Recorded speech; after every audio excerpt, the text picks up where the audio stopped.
아멘. 여러분 반갑습니다.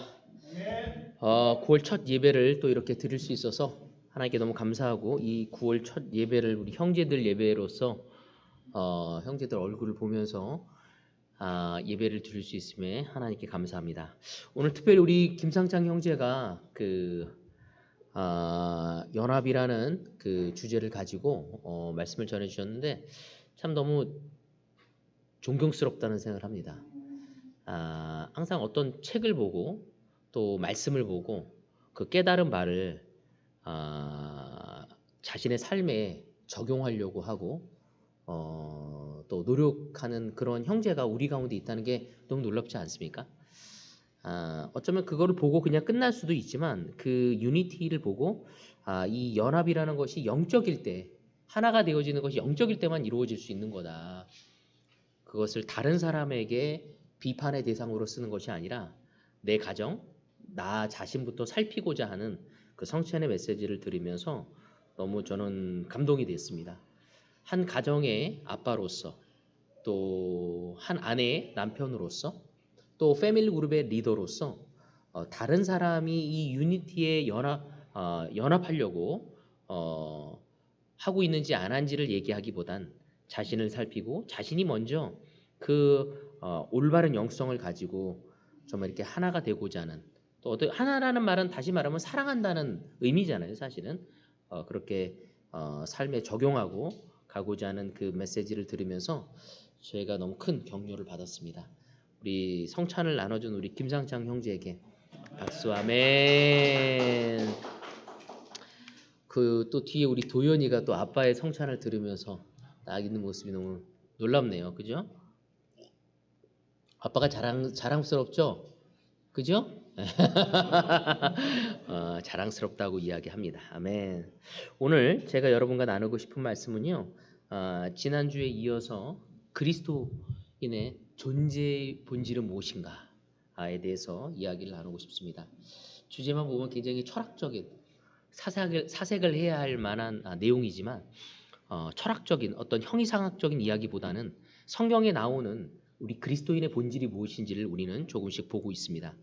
그 전 시간에는 그리스도인의 이 성숙함에 대해서 이야기를 나눴고, 저번 주와 오늘은 그리스도인의 이 본질, 정체성에 대해서 이야기를 나누고자 합니다. 이 세상에 많은 사람들이 이 땅에 태어나서 자신의 정체성에 대한 혼란을 겪는 사람이 많죠. 그걸로 인해서 사춘기라는 시간도 겪게 되고, 또 그 시간이 가면서 또 중년의 위기도 겪는 것이 이 정체성의 혼란을 겪기 때문입니다. 오늘 우리는 그리스도인으로 살아가면서 그리스도인에 대한 그 존재의 본질을 올바로 이해하지 못할 때 우린 무엇에 힘을 쏟아야 하고 무엇에 우리의 마음을 두어야 할지를 혼란스러울 수 있다는 것입니다. 이 세상을 지배하고 있는 것은 예수님도 말씀하셨다시피 사탄이라고 이야기를 하고 있죠. 마귀라고. 이 마귀는 우리의 정체성을 혼란을 일으키려고 합니다. 그렇기 때문에 21세기를 살아가는 이 시대야말로 더 많은 그 혼란이 주어지고 있죠. 왜? 너무나 다다이즘이라고 해서 다양한 것들이, 다양한 사고들이, 다양한 철학들이, 다양한 가치들이 우리를 그 마음을 잡고자 노력하고 있습니다. 이것도 맞는 것 같고 저것도 맞는 것 같고 이것도 틀리지 않는 것 같고 저것도 틀리지가 않는 것 같고, 그냥 내 삶에 큰 문제 없이 나를 기쁘게 할 수 있다면 그것이 진리인 양 이야기하고 있습니다. 하지만 우리 그리스도인은 바로 그런 삶이 아닙니다. 이래도 좋고 저래도 좋은 것이 아니라 정말 절대적인 흔들리지 않는 진리를 선포하고 그 진리에 맞게 우리의 삶을 살아가는 삶이 바로 우리의 삶이기에 우리의 올바른 정체성, 우리의 올바른 존재의 의미를 이해할 때 우리가 어떠한 신분으로, 어떠한 존재로서 합당한 삶을 살아갈 수 있는지를 우리는 생각하고 나아갈 수 있습니다. 그래서 부모는 부모로서의 정체성, 또 공무원이면 공무원에 맞는 그 정체성을 가져가야 한다고 이야기했습니다. 교사라면 교사에 맞는 삶을 살아가지 않을 때 우리는 오해를 받고 이 사회적으로 지탄을 받으며 살아가고 있습니다. 심지어 대통령까지도 자신의 신분을 착각해서 자신의 안위를 도모했었을 때 그들은 비난을 받고 그 대통령이란 직분에서 내려오게 되고 많은 존경과 많은 사람들로부터 추앙을 받던 그 모든 것들이 땅에 떨어지는 모습 또한 우리는 보았습니다. 최근에 아프가니스탄의 그 사태를 보면서도 나라를 지켜야 할 그 대통령이 도망가며 변명하는 모습을 보면서 나라의 수장이 얼마나 중요한지, 근데 나라의 수장뿐만 아니라 모든 곳에 있는 사람들이 자신에 대한 올바른 존재 본질을 이해하지 못했을 때 우리 또한 환경에 또 주변에 있는 상황에 의해 이끌려가며 이러지도 못하고 저러지도 못하며 사회를 더 악하게 만들어갈 수밖에 없다는 것입니다. 우린 제자로서 그리스도 안에서 새로 세워진 우리의 신분에 대해서 분명한 이해를 하고 거기에 합당한 삶을 살아가기 위해 노력하고 또 하나님께 구하며 살아갈 수 있는 우리가 되어줘야 합니다. 그래서 제가 첫 번째 포인트로 여러분한테 이야기 나눈 게 뭔지 아죠? 그 그리스도의 정체성으로서 신분으로서 우리에게 주어진 것이 뭐냐면 바로 우리는 하나님 앞에 살아있는 귀한 돌이라는 주제를 갖고 여러분과 이야기를 나눴습니다. 이 말은 무엇보다도 우리가 살아있고 그리고 우리는 그리스도의 몸된 교회를 이루어져 간다고 얘기하고 있습니다. 그 못동이 돌이 되신 그 예수님과 함께 연결되어지고 또 서로가 연결돼요. 오늘 김상창 형제가 말씀을 나눠줬던 것처럼 성찬의 시간을 통해서 우리가 서로 연결되어져야 한다는 거죠. 우리의 본분은 다름 아닌 그리스도의 몸된 교회를 세워나가는 한 존재로서 사용되어져야 한다는 것입니다. 우리 한상호 형제가 여기 있는 이유가 뭐라고요? 교회로서 예수님과 연결되어지고 서로 연결되어서 교회의 역할을 하기 위해서 이 자리에 있는 것입니다. 우리는 단지 우리의 죄책감을 없애기 위해서, 단지 우리가 우리의 개인적인 자아 발전을 하기 위해서 이 자리에 있는 것이 아니라 예수님과 연결되어지고 서로가 연결되어져서 이 땅에, 이 지상에 하나님의 몸된 교회를 이루고자 하는 것이 우리의 본분이라는 것을 이야기를 나눴습니다. 두 번째 포인트는 제자는 하나님 앞에 거룩한 제사장이라는 거죠. 우리의 본질이 무엇인지 우리는 제사장, 살아있는 돌이 되신 예수님처럼 우리 제자들도 교회를 구성하는 돌들이라고 우리는 이해했습니다. 그래서 예수님을 의지하고 예수님을 중심으로 한 사람 한 사람이 신령한 건물, 신앙의 공동체를 세워나가는 거룩한 존재들이라는 것입니다. 한 걸음 더 나가서 우리는 바로 이 베드로전서 2장 5절에 보면 우리는 거룩한 제사장이라고 얘기하고 있습니다. 우리 함께 2장 5절을 같이 보도록 하겠습니다. 살아있는 돌과 같은 존재로서 여러분도 집 짓는 데 사용되어 신령한 집이 됩니다.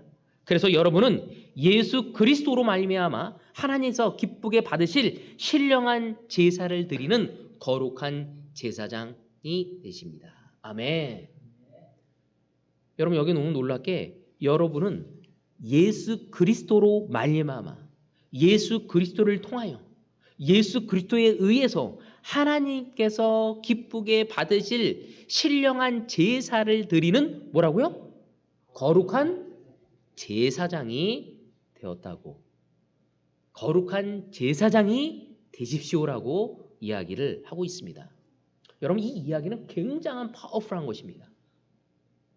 우리 영진이 형 이해되십니까? 이것이 얼마나 파워풀한 것인지, 얼마나 힘있는 말씀인지.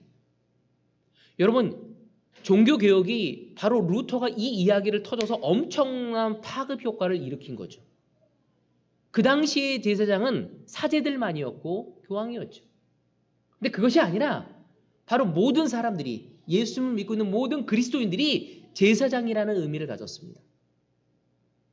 그것은 엄청난 불길처럼 많은 사람에게 번지게 되었고 교황의 절대적인 명령에 나와서 바로 내가 개인적인 하나님과의 교제를 가져갈 수 있는 그 말은 너무나 위대한 선포였고 깨달음이었고 바로 정말 수백 년 동안 이루었던 그 기독교가 완전히 뒤집어 엎어지는 바로 개신교가 생길 수 있는 개혁의 단초를 만들게 되어집니다. 바로 이 구절에서는 바로 전체적인 가르침에 의해서 예수님은 거룩한 제사장이고 그러므로 우리 또한 예수님을 따르고 있기 때문에 동시에 예수님을 닮아가는 사람으로서 제사장이 되어야 한다고 이야기하고 있습니다. 자, 그렇다면 제사장이라는 말 속에는 어떤 의미가 있을까요? 제사장. 제사장은 제사를 드리는 사람이다. 맞아요. 이 단어를 헬라어로 찾아보면요. 아르코마이라는 단어를 씁니다. 이 아르코마이라는 뜻은 뭐냐면 뜻을 찾아보면 이 제사장이란 뜻이 아르코마이라는 단어에서 나왔는데 시작, 끝, 헌신이란 세 가지를 갖고 있습니다. 그러니까 처음과 끝과 헌신을 하는 것이 제사장의 임무라는 거죠. 그리고 또한 단어를 찾아보면 어떤 말이냐면 하나님과 자신과 백성을 연결하는 다리라는 또 뜻도 갖고 있습니다. 그러니까 제사장은 다리를 놓는 사람이죠. 하나님과 백성들 사이를 다리를 놓는 사람. 그것이 제사장의 역할이라고 이야기할 수 있습니다. 처음과 끝과 헌신을 담아서 다리의 역할을 하는 사람이 누구라고요? 제사장. 다시 말해서 이거는 중보자의 의미를 가지고 있는 것입니다. 구약 시대에는 제사장을 통하지 않고서는 개인적으로 하나님께 나아갈 수가 없었습니다. 근데 바로 그랬기에 이 구약 시대에 있는 이스라엘 백성들은 중보자, 이 제사장을 통해서만 하나님과의 관계를 올바로 가져갈 수 있었습니다. 그들의 죄에 대해서, 그들의 감사에 대해서 모든 것을 나누려고 할 때 제사장이라는 그 역할을 하는 사람을 통해 그 관계를 가져갈 수 있었고 지킬 수 있었고 새롭게 나아갈 수 있었던 것입니다. 근데 신약에 들어와서 우리 예수님이 우리의 큰 대제사장으로 오셔서 그분을 의지하는 모든 그리스도인들은 작은 제사장이 되도록 은혜를 베푸신 것입니다. 바로 오늘 이 자리에는 이재호 제사장이 있는 거죠. 바로 오늘 이 자리에는 제사장 우리 최상황 형제가 있는 것입니다. 이제 우리는 예수 그리스도 때문에 하나님 앞에 직접 나아갈 수 있는 특권을 가진 거죠. 제사장만이 하나님 앞에 나아갈 수 있었기 때문에. 그러니까 아주 특별한 것이었습니다. 근데 신약에 와서는 우리 모두 예수님의 은혜로 말미암아 우리가 그분의 이름을 세례를 받고 죄의 용서함을 얻고 성령을 받은 우리 모두는 그분을 따라가는 제자로서 그리스도인으로서 제사장의 직분이라는 특권을 우리에게 허락하셨습니다. 그래서 개혁주의 교회 내에서는 모든 그리스도인이 제사장 같다고 가르치면서 만인 제사장직을 강조하고 있습니다. 저희 그리스도 교회 역시도 바로 베드로전서 2장의 내용을 가지고 우리가 제사장이라는 이야기를 여러분 성역 공부할 때 들었으리라 생각합니다. 목회자나 사역자만이 제사장이 아니라는 거죠. 신령한 은사를 가진 사람만이 중보자의 역할을 할 수 있는 것이 아니라는 것입니다. 바로 예수님이 이 땅에 오심을 통해서 이제는 모든 그리스도인 한 사람 한 사람이 제사장의 역할을 수여받았다고 이야기하고 있는 것입니다. 오늘 이 자리에 박수홍 형제가 제사장의 역할을 하기 위해 이 자리에 있는 것입니다. 그러므로 모든 제자들은 하나님 앞에서 말씀에 순종하고 거룩한 신앙의 삶을 살아가야 할 의무가 있는 거죠. 제사장은 달라야 하기 때문입니다. 하나님과 사람들을 연결시켜주는 중보자의 역할을 해야 했기에 여러분 제사장들이 제사를 드릴 때 얼마나 그들의 몸을 단정하게 하고 깨끗하게 하고 그들의 영을 깨끗하게 했는지 알고 계실 것입니다. 바로 신약에 와서는 우리가 그런 관계를 가져가는 사람들이라는 것입니다. 우리가 구약을 공부하다 보면 출애굽기, 레위기, 민수기를 배우면요. 이때만 해도 하나님 앞에 나아가기 위해서는 누구를 통해서만 가능하죠? 맞아요. 모세를 통해서, 아론을 통해서. 그 다음에 신명기 안에 들어가면서 제사장을 세우거든요.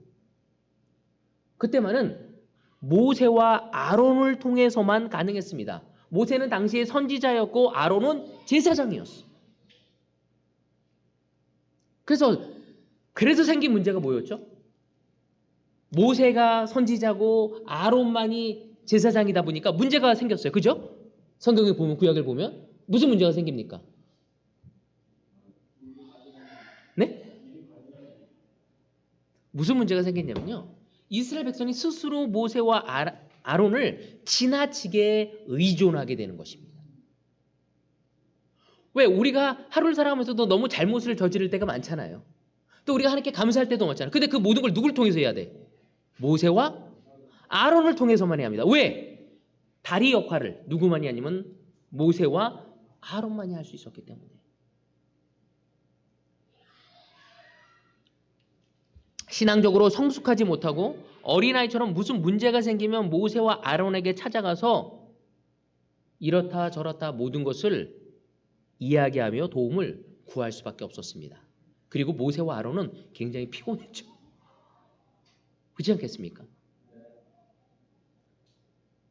이스라엘 백성들이 하나님의 말씀을 순종하기 위해서 모세를 의지하고 아론을 의지한 것까지는 좋았지만 스스로 하나님 앞에 기도하고 간구하며 하나님의 말씀에 순종하기 위해 노력은 제대로 하지 않았다는 것이 문제였다는 것입니다. 그러니까 스스로 하나님에게 가서 의지하고 자신의 마음을 다루기보다는 모든 것을 아론과 모세야만을 의지하고 그들을 존경하고 또 그들 앞에 순종하기는 했지만 하나님하고는 그러지 못했다는 것이죠. 하지만 21세기 살아가는 개혁주의에 해당하는 모든 교회들은, 만인 제사장들을 믿는 우리들은, 우리가 제사장이기에 우리가 직접 하나님과의 관계를 가져갈 수 있는 중보자의 역할을 가진 존재임을 우리는 인지해야 한다는 것입니다. 이 말은 제자들이 목사를 너무 의존해서는 안 된다는 거죠. 오늘 저 자신을 디스하기 위해서 나온 건 아닙니다. 하지만 대구 그리스도의 교회가 하나님을 의지해야지 목사를 의지해서는 안 된다는 것입니다. 목사나 선지자나 제사장이라고 여기고 본인이 직접 하나님께 나아가 믿음의 삶을 살아가려고 하기보다는 자꾸 어떤 중간에 어떤 중보자를, 다른 중보자를 세우려고 한다는 것입니다. 상호가 잘 지내기 위해서 누가 필요할까요? 나와 하나님인 거죠. 누군가 중간에 들어가지 않아도 된다는 것입니다.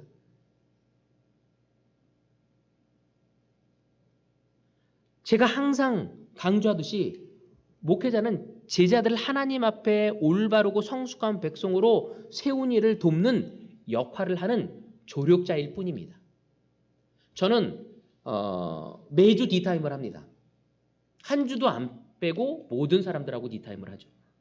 저와 함께 디체인이 있는 그 형제들과 함께 제가 할 수 있는 건 그들이 하나님 앞에 나아갈 수 있도록 돕는 거죠. 제가 그들 앞에 하나님과의 관계에 중보자의 역할을 하는 것이 아니라 그들이 하나님과 가까워질 수 있음을 인식하고 하나님을 의지할 수 있도록 돕는 것이 저의 역할인 것입니다.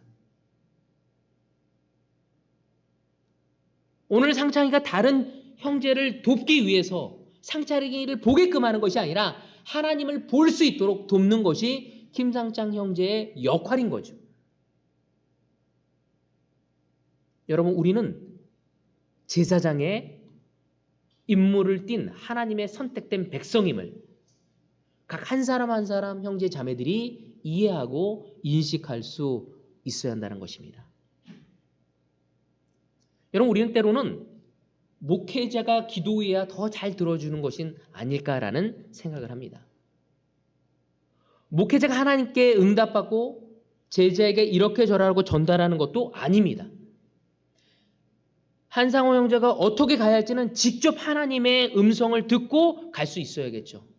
하지만 그것이 되지 않을 때 하나님이 다른 형제, 임태화 형제를 통해서, 이재호 형제를 통해서 이야기를 나눌 수 있었겠죠. 그 임태화 형제와 이재호 형제의 이야기의 음성을 듣고자 하는 것은 그것이 하나님의 말씀이기 때문에 듣고자 하는 것이지 그들이 한상호 형제의 특별한 어떤 무엇이 되기 때문이 되는 것이 아니라는 것입니다. 여러분 왜 21세기에 많은 이단들이 있겠습니까? 목사가 재림주가 되어지기 때문인 거죠. 여러분 제가 이 교회 목회자로서 여러분한테 부탁합니다. 여러분 제가 올바로 서기 위해서는 여러분들이 제사장의 역할을 해야 하는 거죠.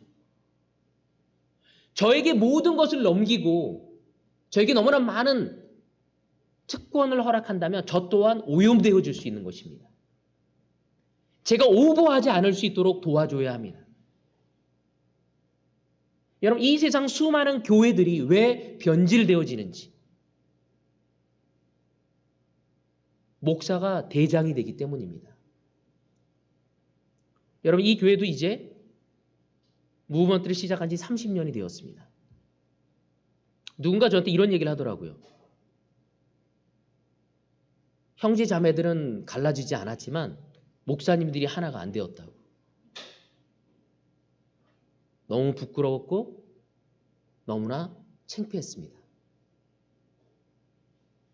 여러분 이것은 목사 또한 회개해야겠지만 모든 제자들이 내가 제사장이라는 확신을 갖고 이 교회를 바르게 세우고자 하는 확신과 믿음과 헌신의 삶이 없다면 이 교회는 기존 교회처럼 되어져 버릴 것입니다. 목사가 응답받고 제자들에게 주는 것이 아니라 각자가 하나님의 음성을 듣고 하나님의 말씀에 의해 감동되어지고 가야 한다는 거죠. 목사는 단지 여러분을 하나님께 갈 수 있도록 옆으로 돕는 조력자에 불과하다는 것을 여러분 아셔야 하는 것입니다. 하나님은 질서의 하나님이시기에 각 직분을 통해서 그 역할을 담당하게 하시고 올바르게 하나님의 몸된 교회를 이루어 가기를 원하시는 것입니다. 그렇다고 해서 우리가 다 맘먹고 그런 거는 아닙니다. 그렇지만 중요한 것은 그의 권리가 더 오버되어지지 않을 수 있도록 넘어서지 않을 수 있도록 우리가 깨어서 함께 지켜줄 수 있도록 해야 한다는 것입니다. 많은 제자들이 목사가 기도를 해주면 더 잘 이루어질 거라고 생각하고 있는데 그것은 아직도 목사만이 제사장의 직분을 갖고 있다는 오해에서 나오는 생각이라는 것입니다. 목사를 제사장의 직분으로 보는 경향이 있기 때문인 것입니다. 여러분 우리 교회는 설교를 저뿐만 아니라 이재호 형제가 할 때도 있고요. 김상창 형제가 할 때도 있고요. 최성황 형제가 할 때가 있고요. 또한 임태화 형제가 할 때가 있습니다. 우리가 그 이야기를 들을 때 그것이 하나님이 그를 통해 우리에게 한 것을 받아들이고 강단이 바로 목사만의 전유물이 되어 있지 않습니다. 그래서 우리 모두는 말씀을 전하는 거에 또 성장해야 합니다. 우리 모두는 서로에게 도움을 주는 훈련하는 것에 있어서도 성장해야 합니다. 목사뿐만 아니라 모든 제자들이 하나님을 전하기 위해서 모든 부분에 있어 성품과 하나님의 일을 감당하기 위해 은사를 사용할 수 있는 우리가 되어줄 수 있어야 한다는 것입니다. 우리는 목사만이 제사장이라는 그 생각의 밑바탕을 버리고 내 자신이 제사장의 직분을 얻었음을 기억하고 내가 그렇게 선택되어진 존재의 본질임을 이해할 수 있어야 합니다. 이것을 가져가지 않을 때 우리는 잘못된 교회로 잘못된 관계를 만들어갈 수 있는 것입니다. 여러분 목사 역시 제자들과 똑같이 하나님 앞에 그냥 그리스도인이며 백성이며 자녀입니다. 하늘나라에 올라갔을 때 천국에 갔었을 때 목사만이 가는 어떤 천국의 다른 지역이 있는 것이 아닙니다. 제가 있는 곳에 재호 형제가 있을 것이고 제가 있는 곳에 수용 형제가 있는 것이고 제가 있는 곳에 상호 형제가 있을 것입니다. 우리는 함께 하나님의 나라를 만들어가는 존재들임을 우리 모두는 예수님을 따라가는 제자이며 왕 같은 제자자 중에 한 사람이라는 것을 우리는 알아야 합니다. 우리는 다 제사장이라는 것을 이해해야 합니다. 구원받은 그리스도인들은 다 개인적으로 하나님과 시간을 보낼 수 있고 나아갈 수 있죠. 꼭 목사를 거쳐서만 가야 하는 것이 아닙니다. 여러분, 죄 고백을 꼭 목사에게만 할 필요가 없겠죠. 다른 형제에게도 할 수 있습니다. 우리의 성품의 변화를 이야기할 거고 목사에게만 들어야 하는 것이 아닙니다. 한상화 형제가 최상화 형제에게 이야기할 수 있습니다. 박수영 형제가 우리 김상창 형제에게 이야기할 수 있습니다. 왜? 우리는 제사장으로서 서로를 지키고 서로가 하나님께 나아갈 수 있도록 격려하고 도와야 하는 것입니다. 여러분, 제사장이 갖는 특권은 하나님과 인간 사이의 중보자 역할을 할 수 있다는 것입니다. 이 세상 많은 사람들을 하나님께 가게 할 수 있는 그 가교의 역할, 다리의 역할, 중보자의 역할을 누구 해야 하는지 바로 이 자리에 있는 우리 한상호 형제가 해야 한다는 것입니다. 알고 있습니까? 정말 알고 있습니까? 정말 알고 있습니까? 여러분, 우리는 알아야 합니다. 우리 모두가 이 땅에 빛이고 소금이고 하나님이 우리를 세우신 존재의 본질이 무엇인지 우리가 제사장이라는 것을 이해해야 합니다. 그러므로 우리는 언제 어디서나 하나님 앞에 개인적으로 나갈 수 있는 특권이 있습니다. 잠을 자다가, 회사를 가다가, 아침에 일어나서 좀 쉬면서 그 어느 시간에도 하나님과 함께할 특권이 있는 사람들입니다. 여러분, 이 특권은 모든 것이 특권만 있는 것이 아니라 또 뭐가 있죠? 책임이 있습니다. 바로 한상호 형제가 특권도 있지만 책임이 있다는 것을 기억해야 합니다. 제사장의 책임은 무엇일까요? 제사장이잖아요. 알아야 하잖아요. 책임이 뭐죠? 우리는 제사장은 제사를 집례해야 하잖아요. 우리는 하나님께 제사를 드려야 합니다. 여러분, 구약의 제사는 뭐죠? 정말로 동물을 태워서 번제를 드리는 것이었습니다. 하지만 이 구약의 제사를 예수님이 이 땅에 오시는 것을 통해 그 모든 것을 폐지시켜줬죠. 그 인류의 마지막 제사는 예수님이 이 땅에 오셔서 십자가에 못 박히는 것을 통해 스스로 제물로 드리는 것을 통해 단번에 그 모든 것을 해결한 사건이 바로 예수님의 십자가 사건입니다. 그래서 우리는 더 이상 제사를 드릴 필요가 없습니다. 바로 예수님의 은혜와 그 공로만 의지하면 되는 것입니다. 그렇다면 오늘 이 시대를 살아가는 우리, 제사를 드리지 않잖아요. 이제 예수님이 다 끝났잖아요. 그렇죠? 그렇다면 우리에게 어떤 의무와 책임을 실행해야 할까요? 우리 함께 로마서 12장 같이 보도록 합시다. 로마서 12장 1절입니다. 형제자매 여러분, 그러므로 나는 하나님의 자비하심을 힘입어 여러분에게 권합니다. 여러분의 몸을 하나님께서 기뻐하실 거룩한 산 제물로 드리십시오. 이것이 여러분이 드릴 합당한 예배입니다. 신약 시대를 살아가는 제자들에게 있어서 제사란 내 몸을 하나님께 바치는 것입니다. 몸을 바치라는 것은 뭐죠? 내 삶의 전부를 하나님의 영광을 위해 사용되어지는 것을 의미하는 것입니다. 제사장의 역할이 뭐라고요? 상호 형제? 내 삶을 하나님께 드리는 것. 하나님의 영광을 위해 사용되어지는 것. 내가 먹는 거, 내가 자는 거, 내가 힘들어하는 거, 내가 아파하는 거.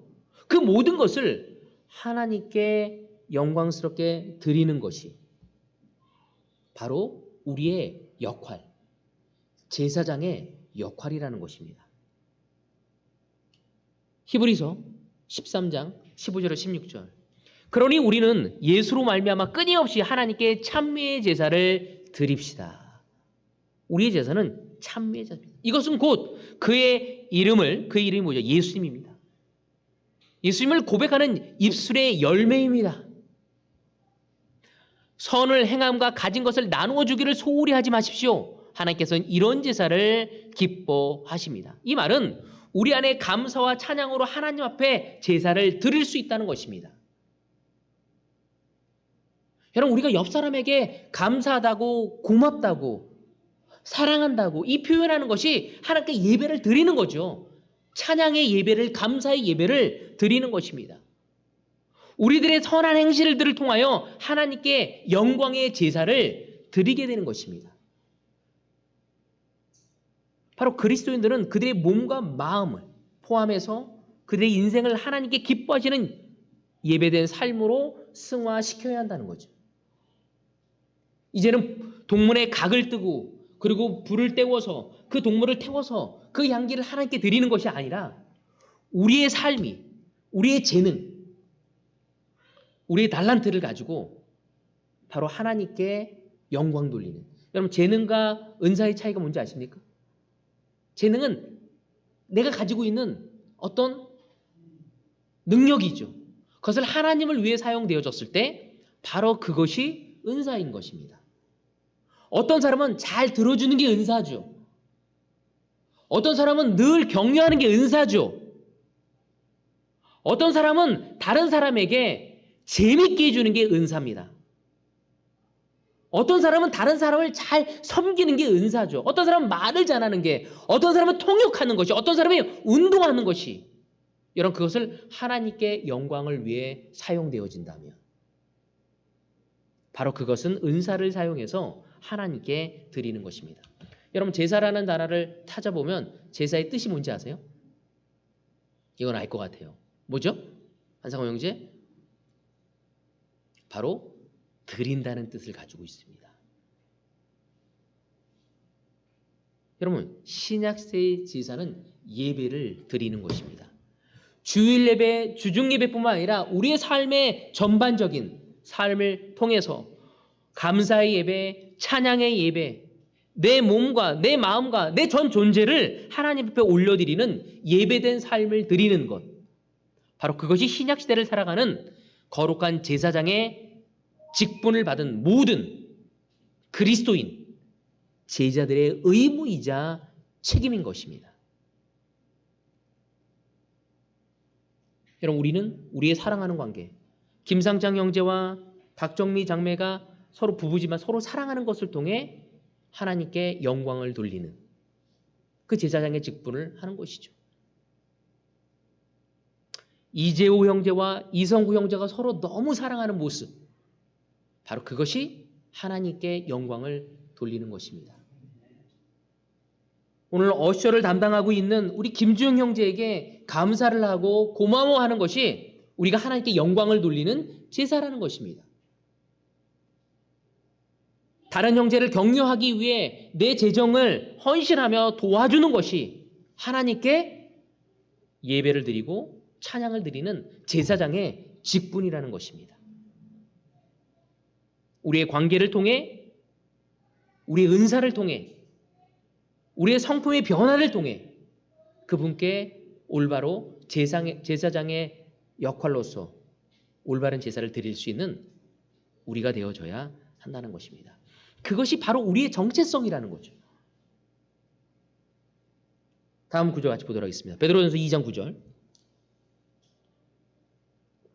그러나 여러분은 택하심을 받은 족속이요 왕같은 제사장이요 거룩한 민족이요 하나님의 소유가 된 백성입니다. 그래서 여러분을 어둠에서 불러내어 자기의 놀라운 빛 가운데로 인도하시는 분의 업적을 여러분이 선포하는 것입니다. 여러분, 모든 그리스도는 예수님 안에서 새로운 피조물이라고 얘기하고 있습니다. 우리는 다시 난 사람이라고, 거듭난 사람이라고 얘기하고 있죠. 어떻게? 하나님에게 선택받은 족속이고 택함을 받은 족속이고 왕같은 제사장이라고 이야기하고 있습니다.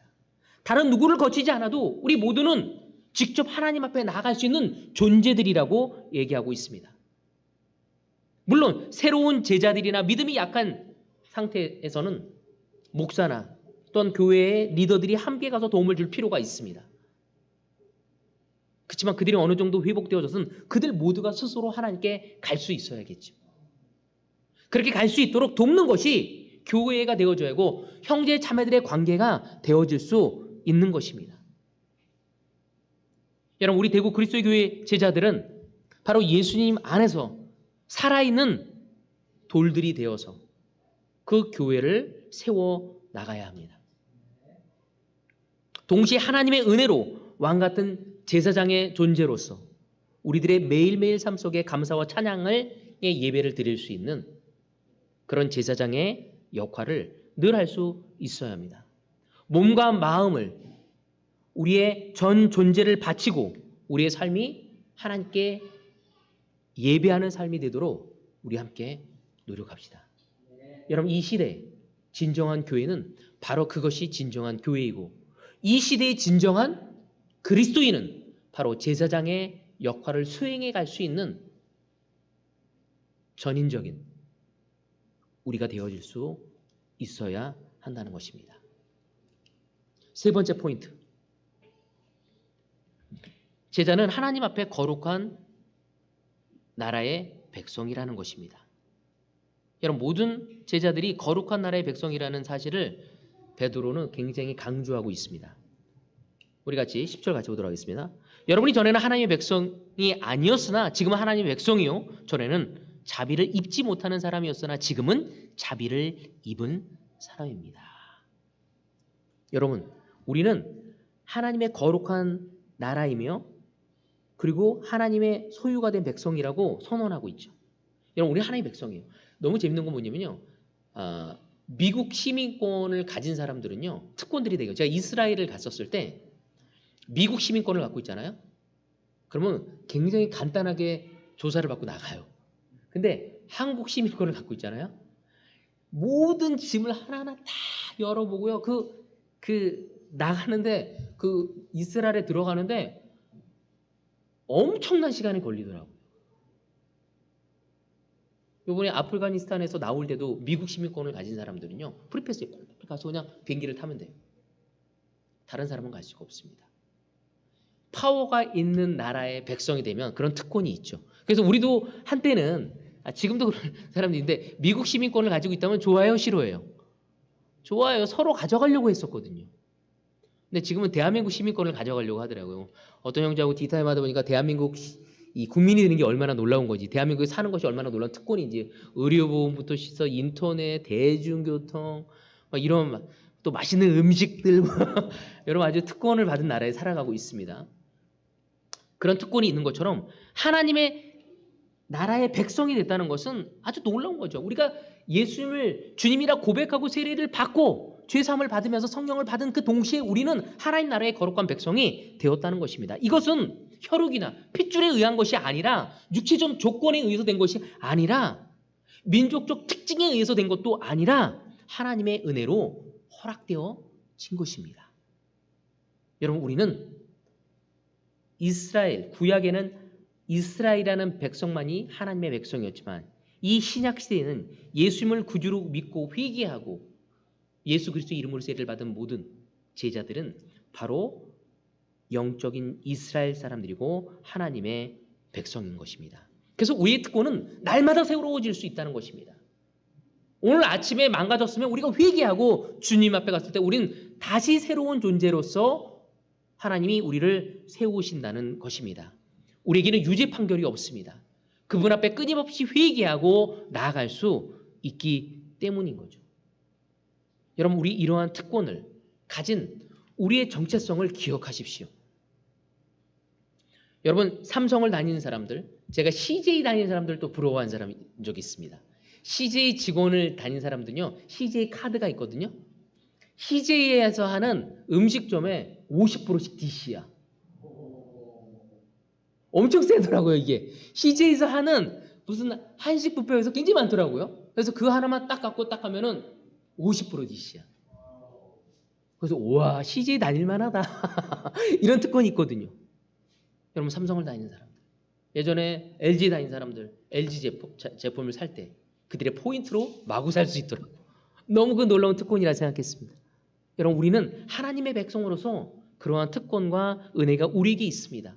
죄책감을 달고 다른 사람하고 비교하며 이 세상의 기준과 가치로 나를 판단하지 말고 하나님의 것으로 바라보면서 여러분, 자존심을 극대화하고 여러분의 확신과 믿음 속에서 이 삶을 살아가기를 원하고 싶습니다. 바로 예수님의 은혜로 우리는 하나님의 백성이 되었고 하나님의 자비하심의 여김을 받을 수 있는 존재가 되었습니다. 여러분, 우리가 얻은 은혜로운 이 신분, 우리는 살아있는 돌로서, 우리는 제사장의 직분을 받은 사람으로서, 우리는 하나님의 백성이라는 우리의 정체성을 기억하라고 권하고 싶습니다. 하나님의 백성답게, 하나님의 자녀답게 우리의 신분에 합당한 삶을 살아가는 우리 모두가 되어지길 바라면서 오늘 말씀을 여기서 마치도록 하겠습니다.